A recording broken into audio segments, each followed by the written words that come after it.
Sono Maria Clelia Pesavento, mi occupo di sartoria e in particolare di sartoria storica. La mia nuova linea è una linea di abbigliamento di moda sostenibile in canapa e questa è un'attività che ho cominciato da poco perché secondo me questo è il futuro dell'abbigliamento e della moda.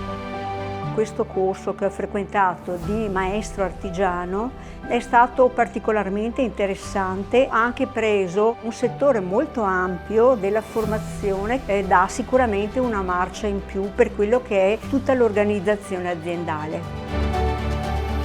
Una cosa che è stata particolarmente importante per me è il fatto del ricambio generazionale. Io sono un'artigiana, però ho sempre lavorato da sola. È mia intenzione assumere dei dipendenti, avere dei dipendenti con i quali anche trasmettere la mia esperienza.